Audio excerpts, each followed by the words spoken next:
Hi there. Welcome to the HTM buddy build of the U.S.S. Reliant. I'm Ken with Ken's Hobby Bench.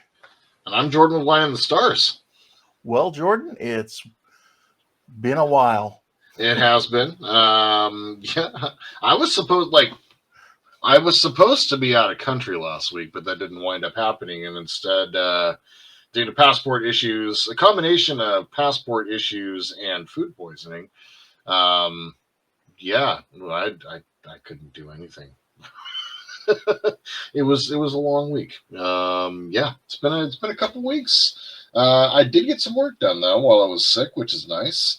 So ready to record the next episode and actually get one out on time. So this Well, episode will be relevant for me, which is great. But yeah, man. When the food rating on the door tells you a story and you don't believe it, believe the story. Like, my God, we took a risk, and yeah, Kat got sick, but then not as bad as I did, and I'm still just kind of like recovering. And it's been almost a week, so glad to be back at the bench, and glad to have gotten a little bit of work done over the last couple weeks, even though I had a lot more time to do stuff. But it was the bed for me. So yeah. Before we talk about me, however, what'd you get done? It seems like you are steadfastly getting closer and closer towards assembly and paint. I am getting closer and closer. So I've gone now and I've reassembled my nacelles. Nice. This one here turned out really good. Um, I do need to repaint up in this area here on the pylon, but it doesn't need it that bad. It's just more of a touch up. Hmm. This one, however, has a big nasty seam, which about 10 minutes ago I just filled with some putty. So I'll let that dry for, kind of overnight. It's kind of dry now, but I'll wait until tomorrow and then I'll, work it out. Maybe some more, maybe a little bit more sanding and filling. And then spray one more coat of paint on there. Hopefully that'll be good. And then, yeah, I can look at adding my additional colors that need to go on here, the additional blues kind of up front and stuff, and then hopefully move on to Aztec painting. Wow. So, uh, in my last video, I did get the top and bottom here connected together, so they can't really get too far apart from each other. I know some of this is really long and it'll probably get shortened or just wound up and made shorter, either or. Hmm. I haven't decided yet. But yeah, I think that's kind of where I'm at and where I'm headed. So, and if I can, I'm probably going to have to try and maybe work on my crystal here and get that masked and painted as well. So that's things I'm looking at to start getting accomplished. How about you? All the things that I've been talking about for the last couple of recordings that we've done, I've actually gotten done. So all the final little bits of electronics, with the exception of one, which is going to be the warp crystal, which I'm going to have to use an addressable LED for, and I need to figure that part out. Looks like Todd's going to be getting going to be teaching Jordan a lesson here in a little bit. But I went ahead and I was able to get my red LEDs installed on the lower part on the planetary sensor down below. And then I actually did a live stream last week. So I think it was live stream number 59, if I'm not mistaken, over on my channel. I went ahead and did some work on this build, and including showing how to do some SMD soldering, and also taking Ken's approach and dropping a piece of the photo etch down in between the main bridge and then the rear portion. So the front of this is going to be lit up red. And then the back is going to be standard white. And then what I was able to do as well is I went ahead and took a bright white 3mm LED and then put a piece of fiber optic down in the end, and then wrapped it in shrink wrap, and went ahead and got it installed for the independent flasher that blinks out of sequence out of the regular ones that are just kind of blinking. These ones are the flashers, so I'm going to be tying those together. And then just for the colors, for the main color here, well, for the white and red LEDs, I'm going to tie these in together and just start eliminating some light. So the plan for the episode is get this installed, get this one wired up and ready to go. As this doesn't get installed, the planetary sensor itself does not get installed until the paint phase has kind of begun. So you basically put the paint all on the bottom, and then you go ahead and just plug this in. But because this is all one color, I think this is all one color with the exception of the dome. It's fairly easy to just go ahead and paint and install. So went ahead and light blocked the hell out of it, and got my SMDs put in place. So yeah, lots of work actually got done. The live stream was good fun. It was a pretty good turnout, actually. And it's gotten quite a few views. Probably my second or third best for performance for live stream views.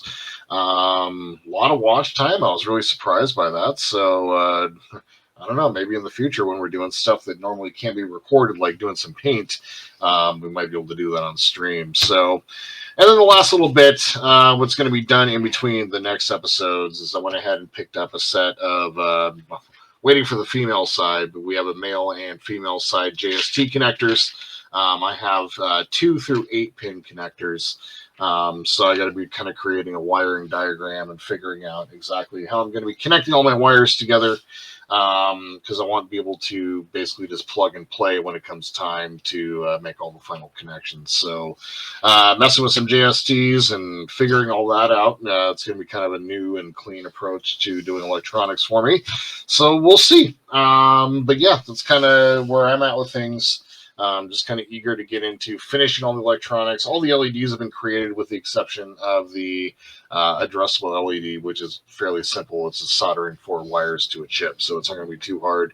But it's really just going to be the programming of it to make sure it works. So I'm basically ready to get all the final electronics installed, so that will be coming out this week. And then from there, it's going to be getting basically everything all connected, and then start working on getting things cinched up and doing final testing. So, yeah, lots of electronics work coming up, but coming to the end of it. So, because I want to get to the paint phase soon, as I'm kind of, like I said, just tired of doing electronics on this, and I'm ready to do something else with this model because it's been months and months and months of LED work, and kind of ready for something else. So, yeah, that's kind of what I've gotten done and what the plan is for this coming up week. And U.S. sent an email off to Cass. So, yeah, if you want to go ahead and give a little bit of a Lake Monster details update, that'd be kind of cool. Yeah, so thanks, Jordan. Yeah, I did speak with Cass there, and I mentioned to him what we had found with putting that piece of photo etch between the front and the rear half of the bridge section, and he really liked that. But it's something he can't see himself being able to do and provide that. He doesn't sell that many of these bridge units, so it's not really worth his time doing. Okay. But one thing he did mention is he is looking at, because he was on the Will's last live stream. We're going to talk about favorite kits, and one of his favorite kits is the 1537 refit of the Enterprise. So in talking to him, I was asking him about doing something for the pylons, because that's a failure point for that kit. And he's thinking of putting some, like completely molding the pylons himself with some brass rectangular tube going through it. Very cool. So that it's one steady, sturdy piece that won't bend, and you can run your wires through it. Nice. And that's going to be like a solid piece of resin, right? Yes. Oh, see, that's the thing. Like with the nacelles on the refit and even the TOS, the problem is there's no room to run stuff down the middle without compromising the model in some way. Yeah. And they're already pretty weak and don't hold up over time. That is So very true. yeah, so I think that's a really great idea, especially with the brass tubing. Like that's one of the things that I really like with like um, what was it, the 350 NX01, if I'm not mistaken. It has brass tubing down the nacelle pylons, if I'm not mistaken. Nice. Yeah, I think there's a few like kits that I've seen where they've considered wiring and like stability. Because I know like one of the weak points with the ships is like especially like the refit is like the neck and saucer connection and the nacelle and pylon connection as well. So that's wonderful news. I love that. Yeah, and also he just updated his website a couple days ago. Um, he's got some new products in stock there. He's got the Star Trek Voyager Forward Observation Lounge, Cool. and he's got the Bird of Prey wing hinge conversion set as well. Those are back in stock. And then he also says on his website that hopefully within the next week he should have more Reliant parts available for purchase. Excellent news. Yeah, so something for people to look forward to. I was watching another YouTuber. He just started his Reliant build, and he said he's been watching ours as well, and he was laughing, saying, "What's with all us YouTubers, within the same period of time building these Reliant kits?" So Well, it probably has something to do with like what Will is doing, number one, the parts yeah, that Cass is making available, number two, and they did just repop the model. Like it's obviously not a new kit. We're having to do all the traditional modifications, but it is a new kit. It did come out last year, and so it's new box and new interest. And I gotta say, man, everybody loves the Miranda class. I do. Like oh, this I is do. like yeah, and when these are done, like for all the work that this has been, when these are done, like this is going to be one of my prized pieces. Like this is so much work has gone into it, and the amount of detail that we're putting in, it's going to just turn out so freaking good. And so yeah, I mean, like we're all clamoring for the 350. But this is the best that we can get. So I'm not surprised. I'm not surprised at all that a lot of us are out here building it right now. Yeah, and like I said earlier in an earlier episode, I probably won't light it a lot, but it'll be sitting somewhere, in my living room that I'll be able to see it a lot. Yeah. And just looking at it, I'm sure will, evoke a feeling of pride that, having gone through all this and completed this. Exactly. Exactly. That's so awesome, man. I'm really looking forward to getting done, but there's still so much more of the journey left to do. Oh, very true, very true. Indeed. All right, my friend. Well, do you have anything else to add before we head off and get finished for the week? I don't think so. I think All I'm right. ready to get at it, All right. Well, I'm really looking forward to seeing what you get done this week. and I look forward to seeing your progress as well. All right, my friend. I'll see you at the bench. We'll see you at the bench.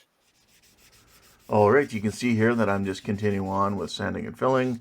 The process is going fairly well.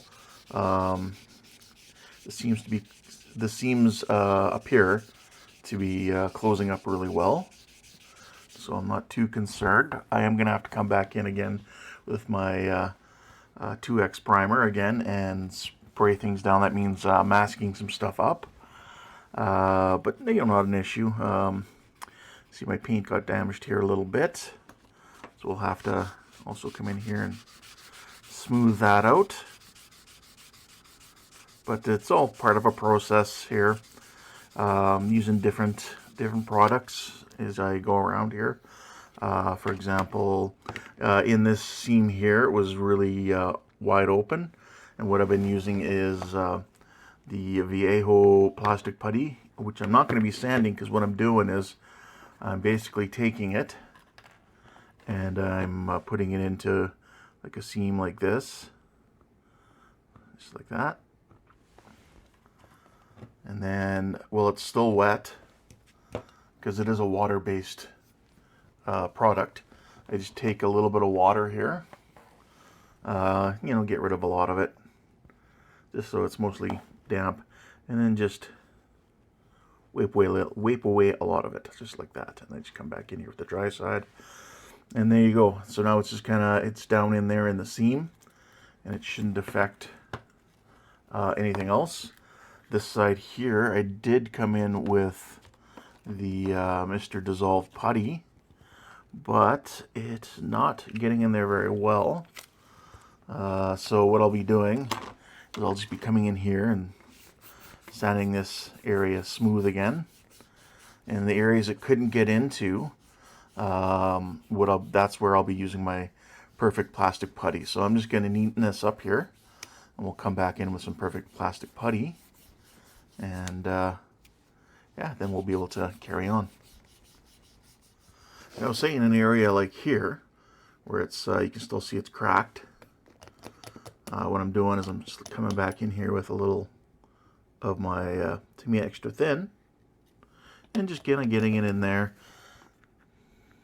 best I can, just so I know that it's going to give me the ability to reconnect the two halves. And then what I'm going to do is take a little piece of Tamiya tape here and just tape the two halves together. And I know that's not enough pressure, but that Tamiya tape is mostly to protect from some clamping forceps like these. You can see it's got the locking mechanism, so I can just catch in here just on the edge. I don't want to start squishing stuff deep in there, namely the filament LED, and just kind of in there until it catches on the first part, and that gives me, you know, a good amount of pressure. Is it perfect? No, but you know, it's kind of what I've got to work with. Just going to put a little bit more glue in here, like that. Try maybe come more at a bit of an angle down this way.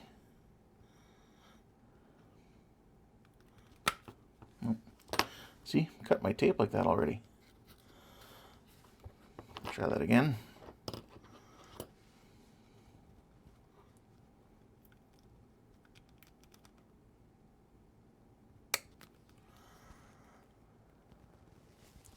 There we go. We'll leave that to dry for a little bit, and we'll keep on going with the rest of our seams, cleaning them up. I have been doing a little bit of wet sanding, just kind of give it the best opportunity I can to make it as smooth as possible. And that's all I'm doing right now. So, I mean, this is a lot of this is stuff you've seen me do before on this exact part of the model before. So I think I'll come back when I have something else to show you. Alright, so as I'm continuing to work away here, I pulled off my clamping forceps here, and as you can see here, it's really helped this seam here stay together, all glued up. So I'm just going to keep working on my seams here, sanding, filling, and we'll make sure that we can cover these up as best as possible before I come back in here with some more paint. Alright, so here we are now. I've gone and I've done another coat of my Rust-Oleum 2X primer and paint in one. And then it did reveal that I still have a seam down here that needs to be worked on. So, but other than that, everywhere else is turned out pretty good. I'm happy with how it's looking. So I'm just going to have to do a little bit more touch-up right down in here. And then I can put another coat of primer paint there, and it should be good. I still need to, I'd kind of covered up the top areas of the pylons. So this area up in here, kind of this line area here up, needs to be resprayed on both of them, and that will get done. And then we will be ready to move on with the rest of this. So yeah, that's where it's at. I'm gonna let this dry probably another day or so for the primer paint to really kind of solidify up before I start um, trying to fill this seam here. How well it shows up. Yeah, you can really see it there.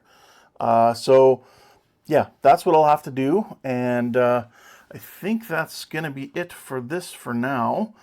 So these will sit here and I'll move on to something else and I'll let you know what I got. All right, so carrying on here, I've given my putty some time to dry here.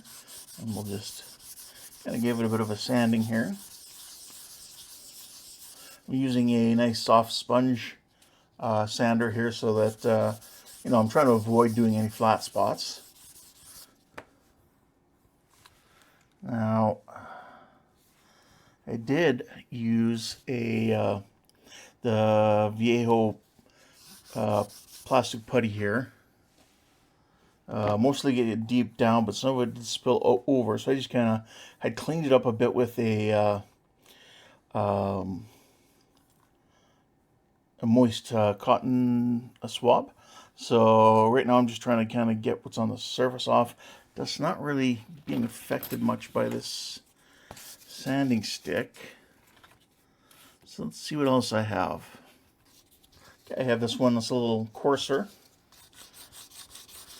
It too is a sponge though, so it you know, does help with preventing the you know, flat spots.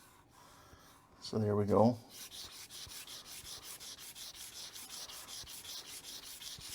Seems to be sanding that away. Now, if I need to, I can just get a little container here. Just one of these. And just some, well, this is Mass Design Thinner.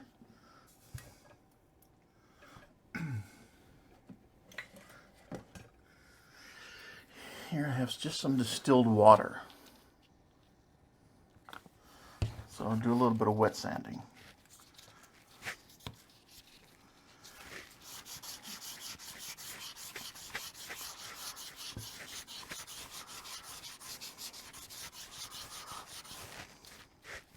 You see it's really taking off quite a bit there.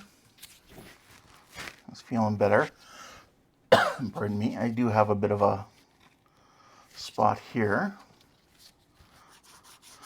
That's just kind of raised putty, not covering anything. That's better. Knock that down. Just kind of going over here with my finger, and you know, it's wet there. Just kind of go over and see what we have. Come on here with the finer side. And very lightly I'm going over, just like that. It's feeling better. Feels still like some buildup over here though. So I can come back over this area with the coarser.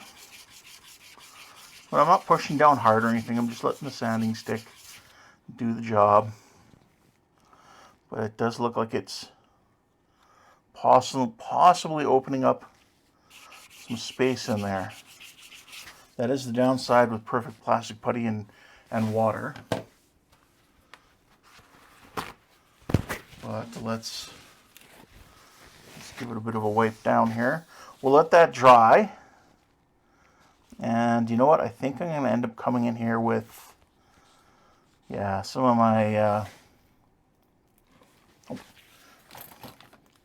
some of the Mr. Dissolved putty. I think that's, you know, I think that's going to do a little bit better. I was using the Viejo plastic putty on a few other areas that were deeper in, and that's just fine. But for this here, I don't think it's the proper tool for the job. But looking around otherwise, oh, I got a hair stuck on there. There we go. I think otherwise looking okay. Yeah, a little bit of roughness here. because I do believe when I was painting this, I accidentally put this against something. But I do have to remember, I need to make sure this area on the back here is properly primed as well. In the end, it's going to get painted with our very light blue that we've been using. And I'm also going to need to be making up some more of my other paint colors, because I am pretty much at the point now where the next thing I need to do is just quickly sand down the Raytheon effects to make sure that they're not spotty or anything from the primer, and then from there we can just start doing our masking and painting. Let's quickly check this one. Just give me a moment, I'll hook up my Raytheon effect and we'll see how that's looking. Alright, so there we have our Raytheon lit up. This one's looking good on this side and that side. I don't think I really have any issues with that. This is very dim, unfortunately, but we can kind of go over it with a really kind of worn, soft sanding sponge here, just to see if that helps at all. Now if we, there we go. If we turn off a light here, does that help? It does. But as you can see, as I had mentioned previously, I definitely would look at other options for colors for the Raytheon effect for in here.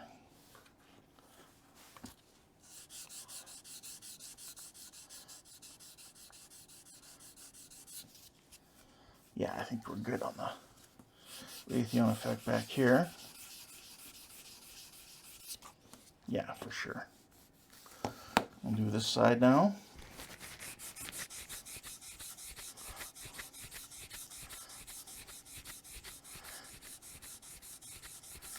I think we're good. I think we have our Raytheon effect ready to go.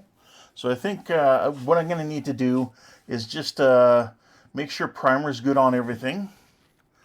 See, I have a little bit of putty here that's seeped out.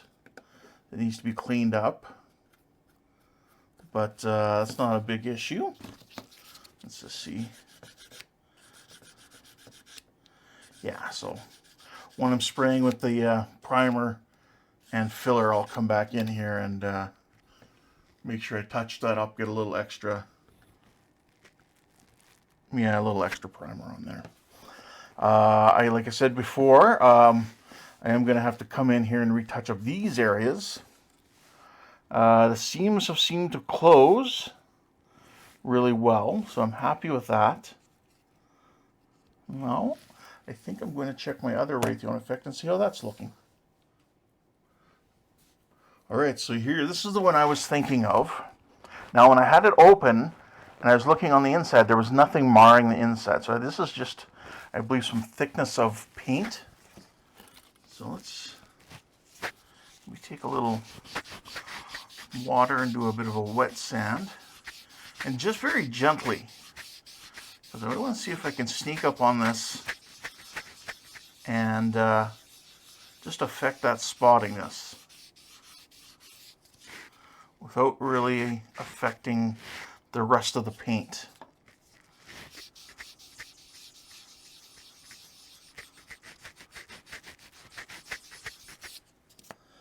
Come in here with this one. I'm just using the soft side to start with and seeing if that has an effect.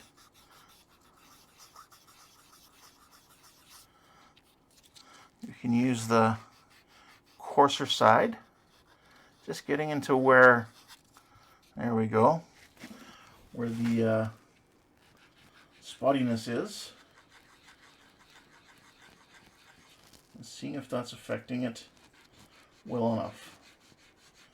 And yeah, like I said, I don't want to go through my paint all the way.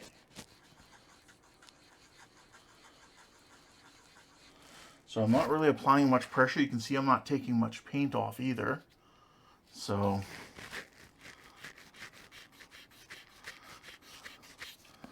How's the other side looking? See, the other side's got a little bit of a spot there too. I don't know if you can, oh, my wire's getting loose there, but I have a little spot right here. This everything up here is looking better. But yeah, I'll keep at this. I'll come back and show you what I got. All right, kind of experimenting here, and I was having a hard time getting this one off as well. And just as an experiment, I sanded down hard, knowing that I'll come back over and respray it with the white primer and paint in one. And yes, so it is on the top layer for sure. It's not something that's on the inside, but in doing so, it did go through the paint. But that's what I wanted to see, if that was the case. So what I can do here now, reconnect that. We'll come back to this other side. So I think what I'm going to need to do is, yes, go through here hard, sand it right down, and just carefully go through the paint again, the primer paint. I think that will that'll do the job. So let's wipe that clean. Much better, as you can see. So yeah, so that's kind of what the issue is. That might keeping my wire connected. But yeah, so there we have it. That's the issue. So I'll just be careful with how much of this 2X primer, paint and primer in one. And that's good to know for future when I have to go and spray my saucer now. Because, you know, like I had said earlier, I've never really used this primer and paint before. This combination, this is new to me. I've always been an airbrush guy, but never not really a rattle can guy, and certainly not something like a non-hobby type of paint. So a lot of firsts for me when it comes to painting, but no, I think in the end, it's going to be worth it.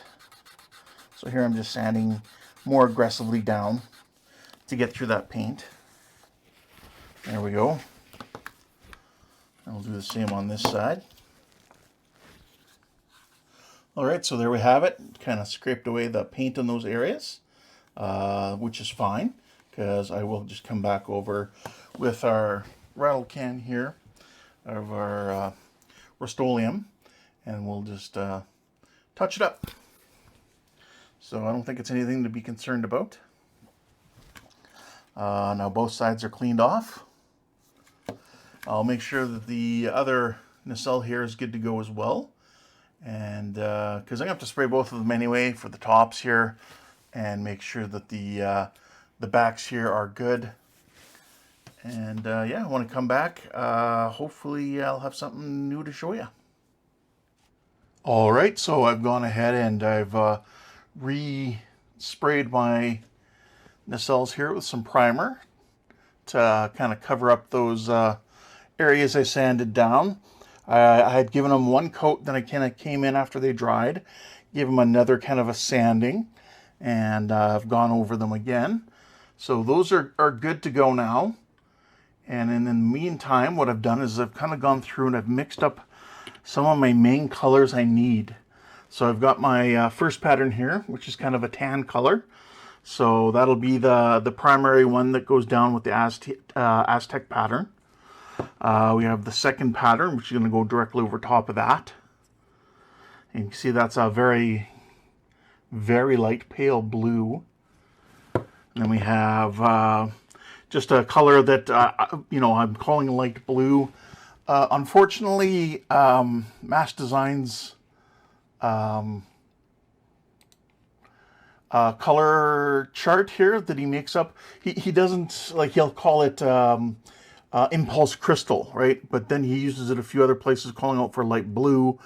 But if you look at the impulse crystal, it also calls for light blue. So where it says impulse crystal, you can just switch that name for light blue. So that's that's what I have here. There's not a lot of it. You don't need a lot. I mean, sure, it's covered the inside of my my paint pot here, but it's only like I don't know, like 10 to 15 mils of actual paint in here.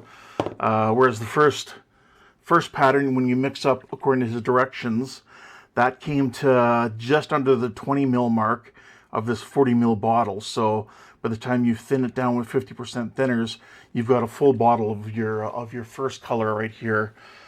Second pattern was a fair amount less, but then again, you're also using quite a bit less of it.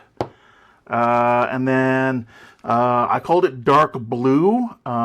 This is the color that's used for the sensor bands around the ship itself.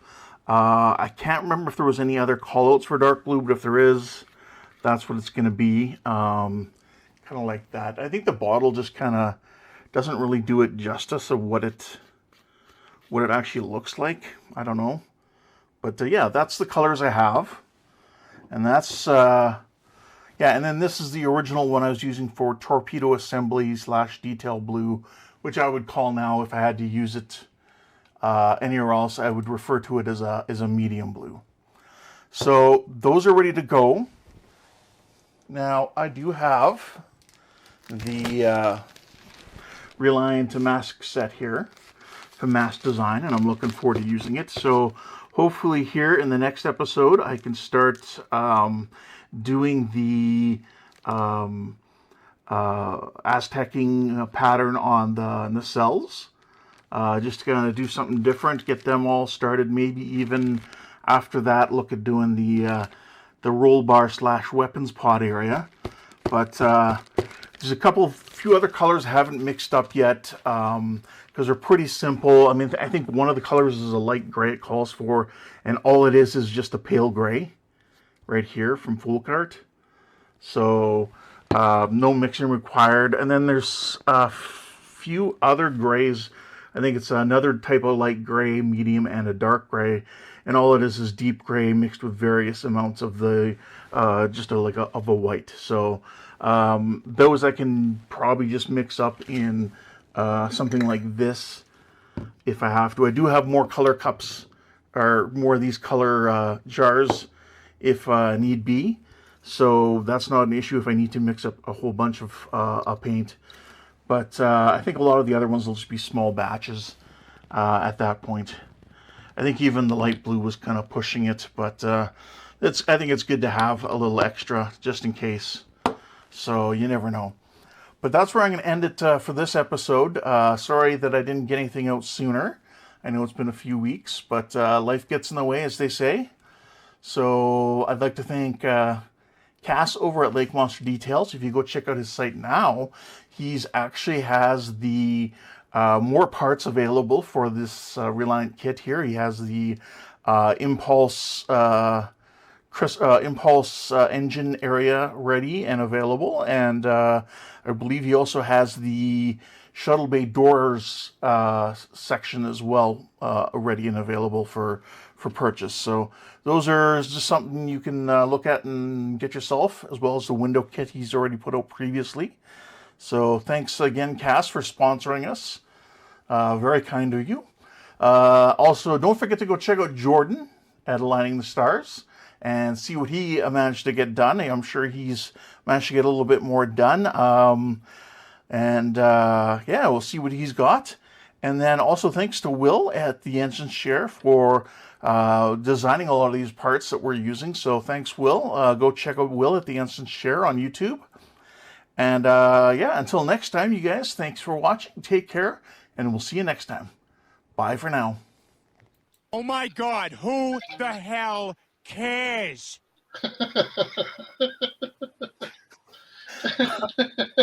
I'm sorry. You're good. I'm going to edit that out. That was hilarious. Oh, hi there. I didn't see you. Come on in. Yeah, you can see here that